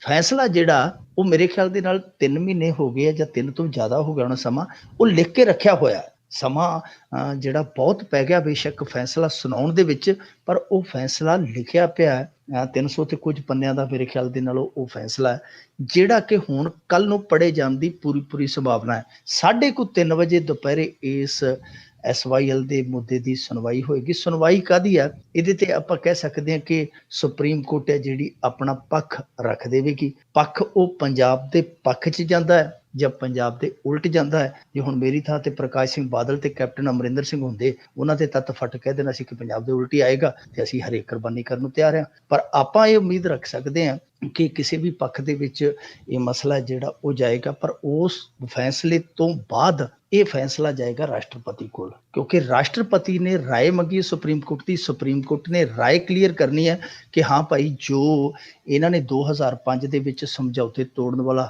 ਪਾਣੀਆਂ ਨਾਲ ਜੁੜੇ ਸਮਝੌਤੇ ਤੋੜਨ ਵਾਲਾ ਬਿੱਲ ਪਾਸ ਕੀਤਾ ਸੀ, ਕਿ ਉਹ ਸੰਵਿਧਾਨਕ ਹੈ ਜਾਂ ਗੈਰ ਸੰਵਿਧਾਨਕ ਹੈ, ਉਹਨਾਂ ਨੇ ਰਾਏ ਦੇ ਦੇਣੀ ਹੈ। ਅੱਗੇ ਰਾਸ਼ਟਰਪਤੀ ਨੇ ਜਿਹੜੀ ਕੁੱਗੀ ਮਾਰਨੀ ਹੈ, ਉਹ ਫਿਰ ਅੰਤਮ ਫੈਸਲਾ ਬਣਨਾ। ਪਰ ਹਾਲ ਦੀ ਘੜੀ ਜੇ ਇਹ ਫੈਸਲਾ ਕੱਲ ਨੂੰ ਆਉਂਦਾ ਹੈ ਤੇ ਮੇਰੇ ਖਿਆਲ ਦੇ ਨਾਲ ਹਲਚਲ ਹੈ ਜਿਹੜੀ ਉਹ ਪੰਜਾਬ ਦੀ ਸਿਆਸਤ 'ਚ ਮਚਣੀ ਲਾਜ਼ਮੀ ਹੈ, ਮਚਣੀ ਤੈਅ ਵੀ ਹੈ। ਮਚਣੀ ਤੇ ਦੂਰ ਦੀ ਗੱਲ ਹੈ, ਮੇਰੇ ਖਿਆਲ ਦੇ ਨਾਲ ਤੇ ਇਹਨਾਂ ਦੇ ਥਿੰਕ ਟੈਂਕ ਹੈ ਜਿਹੜੇ ਪਾਣੀ ਦੇ ਰਾਖੇ ਨੰਬਰ 1, ਪਾਣੀ ਦੇ ਰਾਖੇ ਨੰਬਰ 2, ਉਹਨਾਂ ਦੇ ਥਿੰਕ ਟੈਂਕ ਤੇ ਅੱਜ ਰਾਤ ਦੇ ਬੈਠੇ ਹੋਣੇ ਆ। ਕੋਰ ਕਮੇਟੀ ਦੀ ਮੀਟਿੰਗ ਵੀ ਇਹਨਾਂ ਦੀ ਚੱਲੀ ਜਾਂਦੀ ਹੈ ਕਿ ਭਾਈ ਕਿਹੜੀ ਕੁਰਬਾਨੀ ਹੋਵੇ ਜਿਹੜੀ ਕੁਰਬਾਨੀ ਵੋਟਾਂ ਦਾ ਝਾੜ ਹੈ ਜਿਹੜਾ ਵਾਹਵਾ ਕੱਢ ਦੇਵੇ। ਜੀ ਜੀ। ਅੱਗੇ ਆਪਾਂ ਵਧੀਏ ਮਿੱਟੂ ਜੀ, ਵੀ ਹਾਈ ਕੋਰਟ ਨੇ ਪੰਜਾਬ ਸਰਕਾਰ ਨੂੰ ਪੁੱਛਿਆ ਭਾਈ ਵਿਜੀਲੈਂਸ ਕਿਉਂ ਨਾ ਕਰੇ ਪੰਚਾਇਤਾਂ ਦੀ ਜਾਂਚ, ਕਿਉਂਕਿ ਪੰਚਾਇਤਾਂ ਦੇ ਵਿੱਚ ਕਾਲੇ ਮਾਲੇ ਬਹੁਤ ਜ਼ਿਆਦੇ ਆ। ਇਸ ਕਰਕੇ ਇਹ ਪੰਜਾਬ ਸਰਕਾਰ ਨੇ ਅਨੋਖੀ ਹੀ ਪਿਰਤ ਪਾਈ ਹੈ। ਉਹ ਪਿਰਤ ਕੀ ਹੈ? ਇਹਨਾਂ ਨੇ ਪੰਚਾਇਤ ਵਿਭਾਗ ਦੇ ਅਧੀਨ ਜਿਹੜੇ ਇੱਕ ਫੈਸਲਾ, ਇੱਕ ਕਹਿ ਲਈਏ ਕਿ ਆਪਣੇ ਪੱਧਰ ਤੇ ਇੱਕ ਕਾਇਦਾ ਬਣਾ ਲਿਆ, ਇੱਕ ਨੇਮ ਬਣਾ ਲਿਆ। ਇਹਨਾਂ ਨੇ ਕੀ ਕੀਤਾ ਕਿ ਵਿਜੀਲੈਂਸ ਨੂੰ ਕਿਹਾ ਕਿ ਜੇ ਤੁਹਾਡੇ ਕੋਲ ਕਿਸੇ ਵੀ ਪੰਚਾਇਤ ਦੀ ਸ਼ਿਕਾਇਤ ਆਉਂਦੀ ਹੈ ਤੇ ਤੁਸੀਂ ਇਹ ਨਹੀਂ ਹੈ ਭੱਜ ਕੇ ਤੁਸੀਂ ਉਹਦੀ ਜਾਂਚ ਪੜਤਾਲ ਕਰਨ ਲੱਗ ਪਓ। ਉਹ ਸ਼ਿਕਾਇਤ ਤੁਸੀਂ ਸਾਨੂੰ ਭੇਜਣੀ ਹੈ, ਪੰਚਾਇਤ ਵਿਭਾਗ ਨੂੰ ਭੇਜਣੀ ਹੈ। ਪੰਚਾਇਤ ਵਿਭਾਗ ਵੇਖੇਗਾ ਕਿ ਇਹਦੇ 'ਚ ਜਾਂਚ ਪੜਤਾਲ ਕਰਨ ਵਾਲੀ ਹੈ ਕਿ ਨਹੀਂ ਕਰਨ ਵਾਲੀ। ਜੇ ਤੇ ਕਰਨ ਵਾਲੀ ਹੈ ਫਿਰ ਤੇ ਕਰਾਂਗੇ, ਨਹੀਂ ਤੇ ਫਿਰ ਉਹ ਜਿਹੜੀ ਸ਼ਿਕਾਇਤ ਆ ਉਹਨੂੰ ਚਲਾ ਕੇ ਅਸੀਂ ਮੁਰੱਦੀ ਦੀ ਟੋਕਰੀ 'ਚ ਸੁੱਟਾਂਗੇ। ਹੁਣ ਦੇਖੋ, ਇਹ ਸਿੱਧਾ ਹਿਸਾਬ ਆ, ਇਹਦਾ ਤੇ ਕੋਈ ਝਟਕਾ ਜਿਹਾ ਹਿਸਾਬ ਆ ਕਿ ਜੇ ਤੇ ਕਾਂਗਰਸੀ ਸਰਪੰਚ ਆ ਉਹਦੀ ਸ਼ਿਕਾਇਤ ਆ ਗਈ ਤੇ ਚਲੋ ਠੋਕ ਦਿਓ ਮੰਜੀ, ਤੇ ਜੇ ਆਪਦੇ ਦੀ ਆ ਗਈ ਤੇ ਫਿਰ ਰੱਦੀ ਦੀ ਟੋਕਰੀ ਜਿੰਦਾਬਾਦ ਹੈ। ਇਹ ਸਿੱਧਾ ਹਿਸਾਬ ਆ। ਇਹ 2007 ਤੋਂ ਇਹੋ ਹੀ ਕੁਝ ਹੁੰਦਾ ਰਿਹਾ। ਤੁਸੀਂ ਇੱਕ ਉਦਾਹਰਨ ਹੋਰ ਚੁੱਕ ਲਓ ਵਿੱਚੋਂ 2007 ਦੇ ਤੇ ਆ ਜਿਹੜਾ ਸਮਾਂ 2016 ਦਾ ਚੱਲਦਾ ਪਿਆ। ਇਸ ਦਰਮਿਆਨ ਇੱਕ ਵੇਲਾ ਇਹੋ ਜਿਹਾ ਆਇਆ ਜਦੋਂ ਪੰਚਾਇਤਾਂ ਦਾ ਆਡਿਟ ਹੋਣਾ ਸੀ, ਤੇ ਆਡਿਟ ਪੰਚਾਇਤਾਂ ਦਾ ਜਦੋਂ ਹੋਣ ਲੱਗਾ, ਸਭ ਤੋਂ ਪਹਿਲਾਂ ਵਿਰੋਧ ਕੀਤਾ ਅਕਾਲੀਆਂ ਨੇ। ਉਹ ਅਕਾਲੀ ਸਰਪੰਚਾਂ ਨੇ ਵਿਰੋਧ ਨਹੀਂ ਸੀ ਕੀਤਾ, ਇਹਨਾਂ ਦੇ ਆਪਣੇ ਜਥੇਦਾਰਾਂ ਨੇ ਕਰਵਾਇਆ ਸੀ, ਉਹਨਾਂ ਤੋਂ ਰੌਲਾ ਪਵਾਇਆ ਸੀ। ਔਰ ਸਿਕੰਦਰ ਸਿੰਘ ਮਲੂਕਾ ਪੂਰਾ ਤਣਿਆ ਖੜਾ ਸੀ ਕਿ ਅਸੀਂ ਜੀ ਇਹ ਆਡਿਟ ਕਰਕੇ ਰਹਾਂਗੇ। ਪਰ ਜਿਹੜੇ ਸਰਪੰਚ ਸੀ ਉਹ ਅੜ ਗਏ। ਉਹ ਕਹਿੰਦੇ ਕਿ ਅਸੀਂ ਕਿਉਂ ਬਲੀ ਦਾ ਬੱਕਰਾ ਬਣੀਏ ਭਾਈ? ਬਲੀ ਦਾ ਬੱਕਰੇ ਤੇ ਉਹ ਬਣਨ ਜਿਹੜੇ ਸਾਨੂੰ ਦੀਵਾਨੀ ਚਵਾਨੀ ਦੇ ਕੇ ਤੇ ਆਪ ਠਿਆਨੀਆਂ 12 ਨੇ ਲੈ ਕੇ ਉਹਨਾਂ ਨੇ ਕਿਹਾ ਕਿ ਬਲੀ ਦਾ ਬੱਕਰਾ ਅਸੀਂ ਕਿਉਂ ਬਣੀਏ, ਜਾਂ ਤੇ ਫਿਰ ਜਾਂਚ ਪੜਤਾਲ ਕਰਨੀ ਹੈ ਤਾਂ ਉਤਲੇ ਪੱਧਰ ਤੇ ਕਰੋ। ਫਿਰ ਇਹਨਾਂ ਨੇ ਜਦੋਂ ਖਲਾਰਾ ਖਿਲਰਦਾ ਵੇਖਿਆ, ਫਿਰ ਉਹ ਆਡਿਟ ਵਾਲਾ ਕੰਮ ਸੀ ਜਿਹੜਾ ਰੋਕ ਦਿੱਤਾ। ਉਹਦੇ ਤੇ ਬਹੁਤ ਬਵਾਲ ਹੋਇਆ, ਪਰ ਉਹ ਆਡਿਟ ਹੈ ਜਿਹੜਾ ਪੰਚਾਇਤਾਂ ਦਾ ਨਹੀਂ ਹੋਇਆ। ਜੇ ਉਹ ਹੋ ਜਾਂਦਾ ਤੇ ਬਹੁਤ ਕੁਝ ਬਾਹਰ ਨਿਕਲਣਾ ਸੀ। ਨੇ ਸਰਪੰਚ ਤੇ ਵਿਚਾਰੇ ਜਿਹੜੇ ਕਹੀਏ ਤੇ ਗਊਆਂ ਨੇ, ਕਿਉਂਕਿ ਉੱਤੇ ਇਹਨਾਂ ਦੇ ਜਿਹੜੇ ਬੈਠੇ ਅਸਲੀ ਸ਼ਿਕਾਰੀ ਤੇ ਉਹ ਆ ਜਿਹੜੇ ਇਹਨਾਂ ਨੂੰ ਸਰਪੰਚ ਬਣਾਉਂਦੇ ਆ ਪਹਿਲਾਂ, ਤੇ ਮੁੜ ਕੇ ਇਹਨਾਂ ਨੂੰ ਸੰਦ ਦੇ ਤੌਰ ਤੇ ਵਰਤਦੇ ਆ। ਜੋ ਕੁਝ ਆਉਂਦਾ ਉਹਨਾਂ ਨੂੰ ਪਰਦੇ ਨਾਲ ਹੀ ਕਹਿ ਦਿੰਦੇ ਆ ਕਿ ਸਰਪੰਚ ਇੰਨਾ ਕੁ ਲਾਉਣਾ ਹੈ, ਇੰਨਾ ਕੁ ਆਪਦੇ ਘਰ ਨੂੰ ਲੈ ਜੀ ਤੇ ਇੰਨਾ ਕੁ ਬਾਇਜ਼ਤ ਸਾਡੇ ਘਰ ਰੱਖ ਜੀ। ਸੋ ਸਰਪੰਚ ਸਾਹਿਬ ਫਿਰ ਸੇਵਾ ਪਿੰਡ ਦੀ ਘੱਟ ਕਰਦਾ ਤੇ ਉਹਨਾਂ ਜਿਹੜੇ ਉੱਤੇ ਬੈਠੇ ਹੁੰਦੇ ਨੰਬਰਦਾਰਾਂ ਦੀ ਸਰਪੰਚ ਸੇਵਾ ਜ਼ਿਆਦਾ ਕਰਦਾ। ਇਹ ਮਾਮਲਾ ਹੁਣ ਹਾਈ ਕੋਰਟ ਦੇ ਵਿੱਚ ਗਿਆ ਕਿ ਇਹ ਕੀ ਇਹਨਾਂ ਨੇ ਢੰਗ ਬਣਾਇਆ ਕਿ ਵਿਜੀਲੈਂਸ ਇਨਵੈਸਟੀਗੇਸ਼ਨ ਨਹੀਂ ਕਰੇਗੀ, ਉਹਦੀ ਸ਼ਿਕਾਇਤ ਹੈ ਜਿਹੜੀ ਪਹਿਲਾਂ ਸਾਡੇ ਕੋਲ ਆਵੇ। HC ਅਰੋੜਾ ਜਿਹੜੇ ਸਮਾਜ ਸੇਵੀ ਵਕੀਲ ਨੇ, ਉਹਨਾਂ ਨੇ ਇਹ ਪਟੀਸ਼ਨ ਪਾਈ ਹੈ ਤੇ ਉਹਦੇ ਤੇ ਹਾਈ ਕੋਰਟ ਨੇ ਹੁਣ ਇਹਨਾਂ ਨੂੰ ਨੋਟਿਸ ਭੇਜਿਆ, ਭਾਈ ਕਿਉਂ ਨਾ ਜਿਹੜੀ ਵਿਜੀਲੈਂਸ ਜਾਂਚ ਕਰੇ, ਉਹਦਾ ਕਾਰਨ ਦੱਸੋ। ਅਸਲ ਦੇ ਵਿੱਚ ਸੁਪਰੀਮ ਕੋਰਟ ਨੇ 1997 ਦੇ ਵਿੱਚ ਇੱਕ ਫੈਸਲੇ ਦੌਰਾਨ ਇਹ ਗੱਲ ਕਹੀ ਸੀ ਕਿ CBI ਜਾਂ ਕੋਈ ਹੋਰ ਇਨਵੈਸਟੀਗੇਸ਼ਨ ਏਜੰਸੀ ਹੈ, ਉਹਦੇ ਤੋਂ ਪੜਤਾਲੀਆ ਸ਼ਕਤੀ ਹੈ, ਯਾਨੀ ਜਿਹੜੀ ਜਾਂਚ ਦੀ ਉਹਦੀ ਅਥਾਰਟੀ ਹੈ, ਉਹ ਖੋਈ ਨਹੀਂ ਜਾ ਸਕਦੀ ਕਿਸੇ ਵੀ ਹਾਲਤ ਦੇ ਵਿੱਚ। ਤੇ ਤੁਸੀਂ ਆਪ ਹੀ ਹਿਸਾਬ ਲਾ ਲਓ ਕਿ ਇੱਥੇ ਜਿਹੜੀ ਇਨਵੈਸਟੀਗੇਸ਼ਨ ਅਥਾਰਟੀ ਹੈ ਉਹਨੂੰ ਬਿਲਕੁਲ ਕੁੰਧਾ ਕਰਕੇ, ਉਹਨੂੰ ਕੁੱਬਾ ਕਰਕੇ ਪਿੰਜਰੇ 'ਚ ਪਾ ਦਿੱਤਾ ਗਿਆ ਤੇ ਇੱਥੋਂ ਤੱਕ ਕਹਿ ਦਿੱਤਾ ਗਿਆ ਕਿ ਤੁਸੀਂ ਸ਼ਿਕਾਇਤ ਜਿਹੜੀ ਆਉਂਦੀ ਹੈ, ਚਾਹੇ ਜਾਇਜ਼ ਹੈ ਨਜਾਇਜ਼ ਹੈ, ਤੁਹਾਨੂੰ ਜੋ ਮਰਜ਼ੀ ਲੱਗੇ, ਉਹ ਪਹਿਲਾਂ ਸ਼ਿਕਾਇਤ ਤੁਸੀਂ ਸਾਡੇ ਟੇਬਲ ਤੇ ਪਹੁੰਚਾਉਣੀ ਹੈ। ਫਿਰ ਉਹ ਸ਼ਿਕਾਇਤਾਂ ਹੁਣ ਕਿੰਨੀਆਂ ਕੁ ਆਈਆਂ, ਕਿੰਨੀਆਂ ਕੁ ਤੇ ਕਾਰਵਾਈ ਹੋਈ, ਉਹ ਤੇ ਹੁਣ ਬਾਅਦ ਦੀ ਗੱਲ ਆ। ਪਰ ਹਾਲ ਦੀ ਘੜੀ ਮੇਰੇ ਖਿਆਲ ਦੇ ਨਾਲ ਹਾਈ ਕੋਰਟ ਦੇ ਵਿੱਚ ਇਹਨਾਂ ਦੀਆਂ ਜਿਹੜੀਆਂ ਦਲੀਲਬਾਜ਼ੀਆਂ ਦੀਆਂ ਜਿਹੜੀਆਂ ਖੇਡਾਂ ਹੋਣਗੀਆਂ ਉਹ ਸਿਰੇ ਨਹੀਂ ਚੜ੍ਹਨੀਆਂ। ਇਹ ਇਨਵੈਸਟੀਗੇਸ਼ਨ ਵਿਜੀਲੈਂਸ ਦੇ ਵੱਸ ਦੀ ਵੀ ਨਹੀਂ। ਜੇ ਕਿਤੇ ਇਨਵੈਸਟੀਗੇਸ਼ਨ ਹੋਈ, ਉਤੋਂ ਥੱਲਿਓਂ ਕੋਈ ਇਮਾਨਦਾਰ ਬੰਦਾ ਆਇਆ, ਤੇ ਫਿਰ ਦੇਖੋ ਇਕੱਲੇ ਸਰਪੰਚ ਹੀ ਨਹੀਂ, ਹੋਰ ਵੀ ਸਰਪੰਚਾਂ ਦੇ ਸਾਈਂ ਖਸਮ ਹੈ ਜਿਹੜੇ ਬਹੁਤ ਸਾਰੇ ਰਗੜੇ ਜਾਣਗੇ। ਕਿਉਂਕਿ ਹਾਲ ਇਹ ਹੈ, ਜਿਵੇਂ ਰਾਜੀਵ ਗਾਂਧੀ ਨੇ ਆਖਿਆ ਸੀ ਕਿ 1 ਰੁਪਈਆ ਇੱਥੋਂ ਤੋਰਦੇ ਤੇ ਥੱਲੇ ਜਾਂਦਾ 10 ਪੈਸੇ ਰਹਿ ਜਾਂਦਾ। ਹੁਣ ਤੇ ਮਹਿੰਗਾਈ ਵੱਧ ਗਈ ਹੈ, ਸਰਪੰਚਾਂ ਪੰਚਾਂ ਤੇ ਜਿਹੜੇ ਉੱਤੇ ਉਹਨਾਂ ਦੇ ਸਾਈਂ ਖਸਮ ਬੈਠੇ ਆ, ਜ਼ਰੂਰਤਾਂ ਉਹਨਾਂ ਦੀਆਂ ਲੋੜਾਂ ਬਹੁਤ ਵੱਧ ਗਈਆਂ। ਹੁਣ ਤੇ ਮੇਰੇ ਖਿਆਲ ਦੇ ਨਾਲ 10 ਪੈਸੇ ਵੀ ਨਹੀਂ ਆਉਂਦੇ ਥੱਲੇ। ਜੀ ਤੇ ਮਿੰਟੂ ਜੀ ਅੱਗੇ ਵਧਦੇ ਹਾਂ ਵੀ ਅਕਾਲੀਆਂ ਨੇ ਆਪ ਦੀ ਰੈਲੀ ਨੂੰ ਕਾਮਯਾਬ ਕਰਨ ਲਈ ਲਿਆਂਦੇ ਸਕੂਲੀ ਵਿਦਿਆਰਥੀ। ਇਹ ਦੇਖੋ ਬਹੁਤ ਗਲਤ ਚੱਲਣ ਆ ਸਾਡੇ ਮੁਲਕ ਦੇ ਵਿੱਚ। ਇੱਥੇ ਨਰਿੰਦਰ ਮੋਦੀ ਆਇਆ ਸੀ 2015 ਦੇ ਵਿੱਚ, ਜਦੋਂ ਉਦਘਾਟਨ ਕਰਨਾ ਸੀ ਏਅਰਪੋਰਟ ਦਾ। ਇਹ ਗੱਲ ਵੱਖਰੀ ਕਿ 1 ਸਾਲ ਪਹਿਲਾਂ ਹੀ ਉਹਦਾ ਏਅਰਪੋਰਟ ਦਾ ਉਹ ਉਦਘਾਟਨ ਕਰ ਗਿਆ ਸੀ।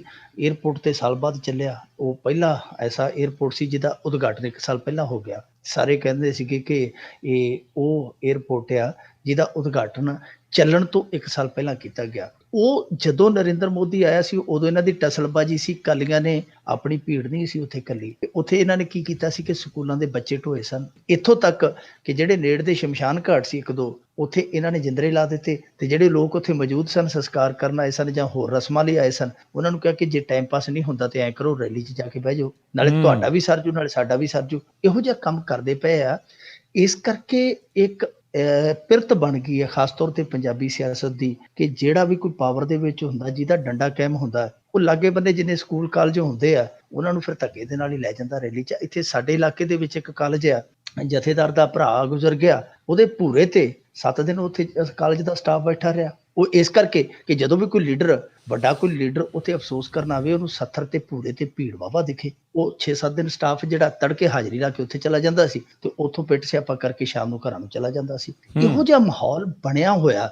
ਇਹ ਪਟਿਆਲੇ ਦੀ ਘਟਨਾ ਹੈ ਜਿੱਥੇ ਇੱਕ ਸਕੂਲ ਦੇ 300 ਬਾਵਰਦੀ ਵਿਦਿਆਰਥੀ ਸੀਗੇ ਜਿਹੜੇ ਉਹ ਰੈਲੀ ਦੇ ਵਿੱਚ ਵਾੜ ਦਿੱਤੇ ਗਏ ਲਿਜਾ ਕੇ। ਅਕਾਲੀਆਂ ਦੀ ਯੂਥ ਦੀ ਕੋਈ ਰੈਲੀ ਸੀ, ਉੱਥੇ 300 ਮੁੰਡਾ +1 +2 ਦਾ ਜਿਹੜਾ ਉੱਥੇ ਲਿਜਾਇਆ ਗਿਆ। ਹੁਣ ਜਦੋਂ ਵਰਦੀ 'ਚ ਮੁੰਡੇ ਵੇਖੇ ਪੱਤਰਕਾਰਾਂ ਨੇ, ਉਹਨਾਂ ਨੂੰ ਸਵਾਲ ਕੀਤਾ, ਉਹ ਕਹਿੰਦੇ ਜੀ ਅਸੀਂ ਤੇ ਪੜ੍ਹਨ ਆਏ ਸਾਂ। ਸਾਡੇ ਸਕੂਲ ਵਾਲੇ ਕਹਿੰਦੇ ਕਿ ਇਸ ਤਰ੍ਹਾਂ ਕਰੋ, ਬਸਤੇ ਜਿਹੜੇ ਉਹ ਰੱਖ ਜਾਓ, ਕੱਲ ਨੂੰ ਆ ਕੇ ਬਸਤੇ ਚੱਕ ਲਿਓ ਤੇ ਅੱਜ ਤੁਸੀਂ ਰੈਲੀ ਦੀ ਸ਼ੋਭਾ ਵਧਾ ਦਿਓ। ਕਹਿੰਦੇ ਕਿ ਅੰਨਾ ਕੀ ਭਾਲੇ 2 ਅੱਖਾਂ, ਅਸੀਂ ਆਪਦੇ ਬਸਤੇ ਉੱਥੇ ਪੁਆ ਕੇ ਮਾਰੇ ਤੇ ਇੱਥੇ ਆ ਗਏ। ਇੱਥੋਂ ਅਸੀਂ ਹੁਣ ਜਾਵਾਂਗੇ ਘਰੇ, 2-4 ਪਰੌਂਠੇ ਖਾ ਕੇ ਸੌ ਜਾਵਾਂਗੇ, ਤੜਕੇ ਆ ਕੇ ਤੇ ਆਪਦੇ ਬਸਤੇ ਚੁੱਕ ਕੇ ਪੜ੍ਹਾਈ ਸ਼ੁਰੂ ਕਰ ਦਿਆਂਗੇ।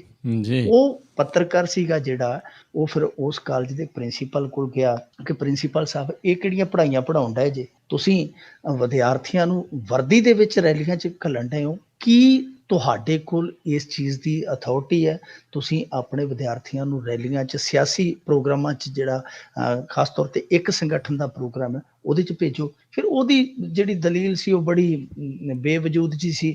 ਉਹ ਕਹਿ ਦਿੰਦਾ ਜੀ ਕਿ ਨਹੀਂ ਜੀ ਇਹ ਤਾਂ ਗੈਰ ਹਾਜ਼ਰ ਨੇ ਬੱਚੇ, ਇਹ ਤੇ ਆਈ ਨਹੀਂ ਸਕੂਲੇ। ਆਪਦੇ ਪੱਧਰ ਤੇ ਇਹ ਚਲੇ ਗਏ। ਉਹਨੇ ਕਿਹਾ ਕਿ ਆਪਦੇ ਪੱਧਰ ਤੇ ਜੇ ਇਹਨਾਂ ਨੇ ਘਰਾਂ ਚੋਂ ਆਉਣਾ ਸੀ ਤੇ ਵਰਦੀਆਂ ਪਾ ਕੇ ਆਉਣਾ ਸੀ। ਜੇ ਆਉਣਾ ਹੁੰਦਾ ਤੇ ਉਂਝ ਆ ਜਾਂਦੇ, ਤੇ ਜੇ ਆਉਣਾ ਹੀ ਸੀ ਤੇ ਫਿਰ 1-2 ਆ ਜਾਂਦੇ। ਇਹ ਤੇ ਇਕੱਠੇ 350, 60, 370 ਆ ਗਏ ਆ। ਉਹਨੇ ਕਿਹਾ, ਪੱਤਰਕਾਰ ਨੇ ਕਿਹਾ ਕਰੋ ਫਿਰ ਪ੍ਰਿੰਸੀਪਲ ਸਾਹਿਬ ਆਪਣਾ ਰਜਿਸਟਰ ਵਿਖਾਓ, ਹਾਜ਼ਰੀ ਰਜਿਸਟਰ ਵਿਖਾਓ। ਤੇ ਫਿਰ ਉਹ ਵਿੱਚ ਕਰਨ ਲੱਗ ਪਿਆ। ਇਹਦਾ ਸਿੱਧਾ ਮਤਲਬ ਇਹ ਸੀ ਕਿ ਉਹਨੇ ਹਾਜ਼ਰੀ ਲਵਾ ਕੇ ਤੇ ਉੱਥੇ ਸ਼ੋਭਾ ਵਧਾਉਣ ਕਰ ਦਿੱਤਾ। ਪਰ ਜੋ ਮਰਜ਼ੀ ਹੈ, ਜਿਵੇਂ ਮਰਜ਼ੀ ਘੱਲਿਆ ਜਾਂ ਘਲਾਇਆ ਜਾਂ ਉਹ ਲੈ ਕੇ ਗਏ, ਦੋਹਾਂ ਤਿੰਨਾਂ ਸੂਰਤਾਂ ਦੇ ਵਿੱਚ ਇਸ ਪਿਰਤ ਨੂੰ, ਇਸ ਚਲ ਨੂੰ ਆਪਾਂ ਗਲਤ ਕਹਾਂਗੇ, ਕਿਉਂਕਿ ਇਹ ਨਾ ਸਿਰਫ ਵਿਦਿਆਰਥੀਆਂ ਦੀ ਪੜ੍ਹਾਈ ਦਾ ਨੁਕਸਾਨ ਆ, ਬਲਕਿ ਬੌਧਿਕ ਤੌਰ ਤੇ ਵੀ ਉਹਨਾਂ ਦਾ ਨੁਕਸਾਨ ਹੈ ਕਿ ਇੱਕ ਸੰਗਠਨ ਦੀ ਵਿਚਾਰਧਾਰਾ ਦੇ ਨਾਲ ਉਹਨਾਂ ਨੂੰ ਧੱਕੇ ਨਾਲ ਜੋੜਿਆ ਜਾਵੇ। ਇਹ ਮੇਰੇ ਖਿਆਲ ਦੇ ਨਾਲ ਗੈਰ ਕਾਨੂੰਨੀ ਨਹੀਂ, ਇਹ ਅਨੈਤਿਕ ਵੀ ਆ। ਇਹ ਸਿਆਸਤ ਦੀ ਨੈਤਿਕਤਾ ਦਾ ਤਕਾਜ਼ਾ ਨਹੀਂ ਹੈ ਕਿ ਵਿਦਿਆਰਥੀਆਂ ਨੂੰ ਤੁਸੀਂ ਸਿਆਸਤ ਦਾ ਹਿੱਸਾ ਬਣਾਓ ਧੱਕੇ ਦੇ ਨਾਲ। ਜੀ ਜੀ ਜੀ। ਅੱਗੇ ਵਧਦੇ ਹਾਂ ਮਿੰਟੂ ਜੀ, ਵੀ ਰਾਮਦੇਵ ਤੇ ਲਾਲੂ ਕਹਿੰਦੇ ਜੀ ਬਣ ਸਕਦੇ ਆਪਸ 'ਚ ਕੁੜਮ। ਇਹ ਬੜਾ ਫਰੇਬੀ ਬੰਦਾ ਰਾਮਦੇਵ ਹੈ ਨਾ ਜਿਹੜਾ ਜੀ, ਇਹ ਫਾਇਦੇ ਨੁਕਸਾਨ ਵੇਖਣ ਵਾਲਾ ਵਪਾਰੀ ਹੈ। ਇਹਦੇ ਨਾਂ ਦੇ ਮੂਹਰੇ ਕਈ ਬੇਵਕੂਫ ਬਾਬਾ ਵੀ ਲਾ ਦਿੰਦੇ ਆ। ਉਹਨਾਂ ਨੂੰ ਬਾਬਾ ਸ਼ਬਦ ਦਾ ਸ਼ਾਇਦ ਅਰਥ ਹੀ ਨਹੀਂ ਪਤਾ। ਇਹ ਤੇ ਵਪਾਰੀ ਹੈ, ਇਹਨੇ ਨਫੇ ਨੁਕਸਾਨ ਹੀ ਵੇਖੇ। ਕਾਂਗਰਸ ਦੀ ਪੈਦਾਇਸ਼ ਸੀ, ਤੁਰਦਾ ਨਫੇ ਭਾਲਦਾ ਜੜੀਆਂ ਬੂਟੀਆਂ ਜਿਵੇਂ ਲੱਭਦਾ ਜੰਗਲਾਂ 'ਚ, ਉਵੇਂ ਨਫੇ ਲੱਭਦਾ ਇਹਨਾਂ ਵੱਲ ਆ ਗਿਆ, ਭਾਜਪਾ ਵੱਲ। ਜਦੋਂ ਲੱਗਿਆ ਕਿ ਇਹੀ ਅਸਲੀ ਟਿਕਾਣਾ ਤੇ ਫਿਰ ਖੁੱਲ ਕੇ ਜਿਹੜਾ ਬੰਦਾ ਕਾਂਗਰਸ ਦੇ ਰਾਜ ਦੇ ਵਿੱਚ ਇਹ ਕਹਿੰਦਾ ਸੀ ਕਿ ਨੋਟ ਹੈ ਜਿਹੜਾ 100 ਤੋਂ ਉੱਤੇ ਨਹੀਂ ਚੱਲਣਾ ਚਾਹੀਦਾ, 500 1000 ਦੇ ਨੋਟ ਬੰਦ ਹੋਣੇ ਚਾਹੀਦੇ ਆ, ਅੱਜ ਇਹ ਸਵਾਗਤ ਕਰੀ ਜਾਂਦਾ ਜੀ। 2000 ਨੋਟ, ਜਿਹੜਾ 2000 ਦੇ ਨੋਟ ਵਾਲਾ ਫੈਸਲਾ, ਉਹ ਬੜਾ ਮਹੱਤਵਪੂਰਨ ਫੈਸਲਾ ਹੈ। ਉਹ ਤੇ ਕਾਲੇ ਧਨ ਨੂੰ ਠੱਲ ਪਾਏਗਾ। ਐਡਾ ਫਰੇਬੀ ਬੰਦਾ ਹੈ ਜਿਹੜਾ ਕਹਿੰਦਾ ਸੀਗਾ ਕਿ 100 ਤੋਂ ਉੱਤੇ ਦਾ ਕੋਈ ਨੋਟ ਚੱਲਣਾ ਹੀ ਨਹੀਂ ਚਾਹੀਦਾ। ਇਹ ਕਾਲੇ ਧਨ ਨੂੰ, ਭ੍ਰਿਸ਼ਟਾਖੋਰੀ ਨੂੰ ਵਧਾਵਾ ਦਿੰਦਾ। ਇਸ ਤਰ੍ਹਾਂ ਦਾ ਇਹ ਬੰਦਾ ਹੈ। ਹੁਣ ਇਹਨੇ ਨਵੀਂ ਰਿਸ਼ਤੇਦਾਰੀ ਤਲਾਸ਼ਣੀ ਸ਼ੁਰੂ ਕਰ ਦਿੱਤੀ। ਇਹਦੀ ਭਤੀਜੀ ਹੈ, ਇਹਦੇ ਭਰਾ ਦੀ ਬੇਟੀ, ਇਹਦੀ ਭਰਾ ਦੀ ਲੜਕੀ ਹੈ। ਉਹਦੇ ਲਈ ਇਹਨੇ ਵਾਰ ਟੋਲਣਾ ਸੀਗਾ ਤੇ ਇਹਨੂੰ ਲਾਲੂ ਪ੍ਰਸਾਦ ਯਾਦਵ ਦੇ ਵੱਡੇ ਮੁੰਡੇ ਤੇਜ ਪ੍ਰਤਾਪ ਕੋਈ ਚੰਗਾ ਹੋਰ ਨਹੀਂ ਦਿਸਿਆ ਆਲੇ ਦੁਆਲੇ। ਇਹਨੇ ਉਹ ਸਾਕ ਹੈ ਜਿਹੜਾ ਉਸ ਬੱਚੀ ਦਾ, ਇਹਨੂੰ ਪੇਸ਼ਕਸ਼ ਕੀਤੀ ਹੈ ਲਾਲੂ ਯਾਦਵ ਨੂੰ ਕਿ ਭਾਈ ਸਾਹਿਬ ਆਪਾਂ ਕੁੜਮ ਬਣ ਜਾਈਏ। ਹੁਣ ਕੁੜਮਾਚਾਰੀ ਜੇ ਹੋ ਜਾਂਦੀ ਹੈ, ਦੇਖੋ ਇਹ ਏਜੰਸੀਆਂ ਦੀ ਖਬਰ ਆ, ਜੇ ਇਹ ਸਭ ਕੁਝ ਸਿਰੇ ਚੜ ਜਾਂਦਾ, ਉਹ ਕਹਿੰਦੇ ਕਿ ਸਭ ਕੁਝ ਠੀਕ ਰਿਹਾ ਤੇ ਆਉਣ ਵਾਲੇ ਕੁਝ ਦਿਨਾਂ 'ਚ ਐਲਾਨ ਹੋ ਜਾਏਗਾ। ਜੇ ਇਹ ਕੁੜਮਾਚਾਰੀ ਹੋ ਜਾਂਦੀ ਹੈ ਤੇ ਬੜੀ ਦਿਲਚਸਪ ਗੱਲ ਹੋਏਗੀ ਕਿ ਜਿਹੜਾ ਬੰਦਾ ਕਾਲੇ ਧਨ ਦਾ ਢੰਡੋਰਾ ਪੁੱਟਦਾ ਰਿਹਾ, ਉਹ ਭ੍ਰਿਸ਼ਟਾਖੋਰੀ ਦੇ ਜੇ ਕਹਿ ਲਈਏ ਸਭ ਤੋਂ ਵੱਡੇ ਪ੍ਰਤੀਕ ਲਾਲੂ ਪ੍ਰਸਾਦ ਯਾਦਵ ਦਾ ਕੁੜਮ ਬਣ ਜਾ ਰਿਹਾ। ਤੇ ਦੂਜੀ ਗੱਲ, ਲਾਲੂ ਯਾਦਵ ਨੂੰ ਵੀ ਫਾਇਦਾ ਹੈ। ਉਹ ਚਾਰਾ ਛੱਡ ਕੇ ਹੁਣ ਭਾਵੇਂ ਪੱਥਰ ਖਾਈ ਜਾਵੇ, ਭਾਵੇਂ ਸੜਕਾਂ ਖਾਈ ਜਾਵੇ, ਲੁੱਕ ਖਾਈ ਜਾਵੇ, ਬਜਰੀ ਖਾਈ ਜਾਵੇ, ਕਿਉਂਕਿ ਉਹਦੇ ਕੋਲ ਹਕੀਮ ਕਰਦਾ ਹੈ। ਉਹ ਚੂਰਨ ਦੇ ਛੱਡੇ ਕਰੇਗਾ। ਹਾਜ਼ਮੇ ਦੇ ਵਿੱਚ ਕੋਈ ਸਮੱਸਿਆ ਨਹੀਂ ਆਉਣੀ ਲਾਲੂ ਨੂੰ। ਜੀ ਜੀ। ਤੇ ਜਾਂਦੇ ਆਪਾਂ ਮਿੰਟੂ ਜੀ 'ਚ ਗੱਲ ਕਰ ਲਈਏ ਵੀ ਚੋਣ ਕਮਿਸ਼ਨ ਨੇ ਥਾਣੇਦਾਰਾਂ ਦਾ ਰਿਕਾਰਡ ਤਲਬ ਕੀਤਾ ਹੈ। ਦੇਖੋ, ਚੋਣ ਕਮਿਸ਼ਨ ਇਸ ਵਾਰੀ ਥੋੜਾ ਜਿਹਾ ਜ਼ਿਆਦਾ ਸਖਤ ਆ ਪੰਜਾਬ ਨੂੰ ਲੈ ਕੇ, ਕਿਉਂਕਿ ਪੰਜਾਬ ਉਹ ਸੂਬਾ ਆ ਜਿੱਥੇ ਐਤਕੀ ਹੁਕਮਰਾਨ ਧਿਰ ਦੀ ਲੱਤ ਆ ਜਿਹੜੀ ਉਹ ਬਹੁਤ ਵੱਡੇ ਪੱਧਰ ਤੇ, ਜਿਵੇਂ ਕਹਿ ਲਈਏ ਨਾ, ਅੰਗਦ ਦਾ ਪੈਰ ਗੱਡਿਆ ਹੋਇਆ। ਲੱਤ ਐਤਕੀ ਬਹੁਤ ਡੂੰਘੀ ਗੱਡੀ ਹੋਈ ਹੈ। ਇਸ ਲੱਤ ਨੂੰ ਪੱਟਣਾ ਜਿਹੜਾ ਸੌਖਾ ਕੰਮ ਨਹੀਂ ਚੋਣ ਕਮਿਸ਼ਨ ਲਈ, ਕਿਉਂਕਿ ਇਸ ਲੱਤ ਨੂੰ ਅੜਾਈ ਰੱਖਣ ਲਈ ਉਹ ਕਈ ਫਾਨੇ ਹੋਰ ਢਾਉਣਗੇ। ਇਸ ਕਰਕੇ ਇਹ ਜਿਹੜੀਆਂ ਪੇਸ਼ਬੰਦੀਆਂ ਚੋਣ ਕਮਿਸ਼ਨ ਦੀਆਂ, ਇਹ ਕਾਫੀ ਲੰਮੇ ਸਮੇਂ ਤੋਂ ਚੱਲਦੀਆਂ ਪਈਆਂ ਪੰਜਾਬ ਦੇ ਵਿੱਚ। ਕਦੇ ਅਫਸਰਾਂ ਨਾਲ ਮੀਟਿੰਗ ਹੁੰਦੀ ਹੈ, ਕਦੇ ਥਾਣਿਆਂ ਦਾ ਰਿਕਾਰਡ ਚੈੱਕ ਕੀਤਾ ਜਾਂਦਾ ਪਿਆ, ਕਿਉਂਕਿ ਥਾਣਿਆਂ ਦੇ ਵਿੱਚ ਵੀ ਬਹੁਤ ਕੁਝ ਹੋਇਆ। ਹੁਣ ਬਠਿੰਡਾ ਤੇ ਤਰਨਤਾਰਨ ਦਾ ਜੇ ਇਹਨਾਂ ਨੇ ਰਿਕਾਰਡ ਫੋਲਿਆ, ਉੱਥੇ ਬਹੁਤ ਸਾਰੇ ਕੇਸ ਆ ਜਿਹੜੇ ਚੋਣਾਂ ਦੇ ਵਿੱਚ ਚੋਣ ਜ਼ਾਬਤੇ ਨੂੰ ਤੋੜਨ ਨੂੰ ਲੈ ਕੇ ਆ, ਪਰ ਉਹਨਾਂ ਦੇ ਵਿੱਚ ਬਹੁਤੇ ਕੇਸ ਇਹੋ ਜਿਹੇ ਜਿਹੜੇ ਅਦਾਲਤਾਂ ਦੇ ਵਿੱਚ ਗਏ ਨਹੀਂ। ਉਹਨਾਂ ਨੂੰ ਅਨਟਰੇਸ ਲਿਖ ਕੇ ਫਾਈਲਾਂ ਦੇ ਵਿੱਚ ਹੀ ਮਾਰ ਦਿੱਤਾ ਗਿਆ। ਕਿਉਂਕਿ ਦੇਖੋ, ਅਨਟਰੇਸ ਕੇਸ ਉਹ ਹੈ ਜਿਹਦੇ 'ਚ ਨਾ ਮੁਦਈ ਲੱਭਦਾ, ਨਾ ਮੁਲਜ਼ਮ ਲੱਭਦਾ, ਉਹਨੂੰ ਅਨਟਰੇਸ ਕਿਹਾ ਜਾਂਦਾ। ਬਹੁਤ ਸਾਰੇ ਕੇਸ ਆ ਜਿਨ੍ਹਾਂ ਨੂੰ ਅਨਟਰੇਸ ਕਹਿ ਕੇ ਉੱਥੇ ਫਾਈਲਾਂ ਦੀ ਕਬਰ ਦੇ ਵਿੱਚ ਹੀ ਦਫਨਾ ਦਿੱਤਾ ਗਿਆ। ਹੁਣ ਇਹੋ ਜਿਹੇ ਥਾਣਿਆਂ ਦੀ ਨਿਸ਼ਾਨਦੇਹੀ ਕੀਤੀ ਜਾ ਰਹੀ ਹੈ ਕਿ ਜਿਨ੍ਹਾਂ ਦੇ ਵਿੱਚ ਇਸ ਹੁਕਮਰਾਨ ਧਿਰ ਦੇ ਬੀਬੇ ਪੁੱਤ ਲੱਗੇ ਹੋਏ ਆ, ਉਹ ਕਿਹੜੇ ਥਾਣੇ ਆ। ਫਿਰ ਉਹ ਥਾਣੇਦਾਰ ਜਿਹੜੇ ਆ, ਉਹਨਾਂ ਦੀ ਨਿਸ਼ਾਨਦੇਹੀ ਕੀਤੀ ਗਈ ਹੈ ਕਿ ਕਿਹੜਾ ਥਾਣਾ, ਕਿਹੜੇ ਥਾਣੇਦਾਰ ਜਿੱਥੇ ਲੰਮੇ ਸਮੇਂ ਤੋਂ ਇਸ ਸਿਧਾਂਤ ਤੇ ਚੱਲਦੇ ਪਏ ਆ ਕਿ ਜਿਹਦੀ ਖਾਈਏ ਬਾਜਰੀ ਉਹਦੀ ਭਰੀਏ ਹਾਜ਼ਰੀ। ਇਹ ਡੀਐਸਪੀ, ਐਸਐਸਪੀ ਜਾਂ ਹੋਰ ਅਫਸਰਾਂ ਦੇ ਜਵਾਬਦੇਹ ਨਹੀਂ, ਇਹ ਆਪਣੇ ਜਿਹੜੇ ਇਹ ਮਾਲਕ ਆ, ਸਿਆਸੀ ਮਾਲਕ, ਉਹਨਾਂ ਦੇ ਜਵਾਬਦੇਹ ਆ। ਸੋ ਇਹਨਾਂ ਦੀਆਂ ਲਿਸਟਾਂ ਬਣਨੀਆਂ ਸ਼ੁਰੂ ਹੋ ਗਈਆਂ। ਇਹ ਬੜਾ ਔਖਾ ਵੈਸੇ ਕੰਮ ਆ। ਦੇਖੋ ਇਹਨਾਂ ਨੂੰ ਕੀ ਕਰਨਗੇ, ਵੱਧ ਤੋਂ ਵੱਧ ਬਦਲ ਦੇਣਗੇ। ਕੋਈ ਇਹਨਾਂ ਤੇ ਹੁਣ ਇਹੋ ਜਿਹਾ ਤਾਂ ਕੁਛ ਹੋਣਾ ਨਹੀਂ ਕਿ ਇਹਨਾਂ ਨੂੰ ਕਾਲੇ ਪਾਣੀ ਕੱਢ ਦੇਣ ਜਾਂ ਕਿਸੇ ਹੋਰ ਪਾਸੇ ਸਜ਼ਾ ਦੇ ਕੇ ਧੱਕ ਦੇਣਗੇ। ਇਹ ਆ ਕਿ ਇੱਕ ਨੂੰ ਬਠਿੰਡਿਓ ਚੱਕਿਆ ਤੇ ਮਾਨਸੇ ਲਾ ਦਿੱਤਾ, ਮਾਨਸਿਓ ਚੱਕਿਆ ਤੇ ਉਹ ਇੱਕ ਨੂੰ ਸੰਗਰੂਰ ਲਾ ਦਿੱਤਾ, ਇੱਕ ਨੂੰ ਭਿੱਖੀ ਲਾ ਦਿੱਤਾ, ਅੰਮ੍ਰਿਤਸਰੋਂ ਇੱਕ ਨੂੰ ਗੋਂਦਵਾਲ ਲਾ ਦਿੱਤਾ। ਪਰ ਇਹਦੇ ਨਾਲ ਬਦਲੇਗਾ ਤਾਂ ਕੁਛ ਵੀ ਨਹੀਂ, ਕਿਉਂਕਿ ਜਿੱਥੇ ਵੀ ਜਾਣਗੇ ਜਿਹੜੇ ਬੰਦੇ ਵਫਾਦਾਰ ਨੇ, ਜਿਹੜੇ ਫਰਮਾਦਾਰ ਨੇ ਸਿਆਸਤ ਦੇ, ਉਹਨਾਂ ਨੇ ਕੰਮ ਉਹੋ ਜਿਹਾ ਹੀ ਕਰਨਾ ਹੈ। ਪਰ ਇਹ ਹੈ ਕਿ ਜੇਕਰ ਚੋਣ ਕਮਿਸ਼ਨ ਇਸ ਤਰ੍ਹਾਂ ਦੀ ਸਖਤੀ ਰੱਖੇਗਾ ਤਾਂ ਫਿਰ ਥੋੜਾ ਜਿਹਾ ਡਰ ਪਏ ਇਹਨਾਂ ਥਾਣੇਦਾਰਾਂ ਦਾ। ਥਾਣੇਦਾਰ ਕਾਹਦੇ ਸੂਬੇਦਾਰੀ ਬਣੇ ਪਏ ਹਾਕਮਾਂ ਦੇ ਨਾਲ ਰਲ ਕੇ, ਜਿਹੜੇ ਇਹਨਾਂ ਨੂੰ ਕੁਛ ਨਾ ਕੁਛ ਡਰ ਪੈ ਰਹੇਗਾ। ਤੇ ਫਿਰ ਜਿਹੜਾ ਇੱਕ ਧੱਕਾ ਹੁੰਦਾ, ਜਿਹੜਾ ਸ਼ਬਦ ਵਰਤਿਆ ਜਾਂਦਾ ਇੱਥੇ ਆਮ, ਸਾਡੇ ਲੋਕ ਵੀ ਪਹਿਲਾਂ ਹੀ ਚਰਚਾ ਕਰਨ ਲੱਗ ਪੈਂਦੇ ਕਿ ਐਤਕੀ ਧੱਕਾ ਕੌਣ ਕਰੇਗਾ। ਸੋ ਫਿਰ ਜਿਹੜਾ ਉਹ ਧੱਕਾ ਹੁੰਦਾ ਹੈ ਤਾਂ ਉਹ ਧੱਕਾ ਕੁਛ ਨਾ ਕੁਛ ਹੱਦ ਤੱਕ ਜਿਹੜਾ ਧੱਕਿਆ ਜਾਏਗਾ। ਜੀ ਜੀ ਜੀ, ਬਹੁਤ ਬਹੁਤ ਧੰਨਵਾਦ ਕਰਦੇ ਹਾਂ ਮਿੰਟੂ ਜੀ ਤੁਹਾਡਾ, ਤੁਸੀਂ ਸਾਡੇ ਨਾਲ ਜੁੜੇ, ਇਹਨਾਂ ਖਬਰਾਂ ਬਾਰੇ ਸਾਨੂੰ ਵਿਸਤਾਰ ਦੇ ਵਿੱਚ ਜਾਣਕਾਰੀਆਂ ਦਿੱਤੀਆਂ। ਅਗਲੇ ਬੁਲੇਟਿਨ ਤੱਕ ਲਈ ਤੁਹਾਡਾ ਬਹੁਤ ਬਹੁਤ ਧੰਨਵਾਦ, ਮਿਹਰਬਾਨੀ, ਸਤਿ ਸ੍ਰੀ ਅਕਾਲ। ਸ਼ੁਕਰੀਆ ਜੀ, ਸਤਿ ਸ੍ਰੀ ਅਕਾਲ। ਤੇ ਸਰੋਤਿਓ, ਇੱਥੇ ਹੀ ਸਾਡਾ ਅੱਜ ਦਾ ਇਹ ਪ੍ਰੋਗਰਾਮ ਖਬਰ ਤੇ ਨਜ਼ਰ ਉਹ ਵੀ ਹੁਣ ਸਮਾਪਤ ਹੁੰਦਾ ਹੈ। ਹੁਣ ਮੈਨੂੰ ਰਾਜਕਨਵੀਰ ਸਿੰਘ ਨੂੰ ਵੀ ਇਜਾਜ਼ਤ ਦਿਓ। ਮੇਰੇ ਵੱਲੋਂ ਵੀ ਆਪ ਸਭ ਨੂੰ ਬਹੁਤ ਪਿਆਰ ਸਤਿਕਾਰ ਸਹਿਤ ਦੋਨੋਂ ਹੱਥ ਜੋੜ ਕੇ ਨਿੱਘੀ ਜਿਹੀ ਸਤਿ ਸ੍ਰੀ ਅਕਾਲ। ਜਿਉਂਦੇ ਵਸਦੇ ਰਹੋ, ਹੱਸਦੇ ਖੇਲਦੇ ਰਹੋ ਤੇ ਸੁਣਦੇ ਰਹੋ ਪੰਜਾਬੀ ਰੇਡੀਓ USA।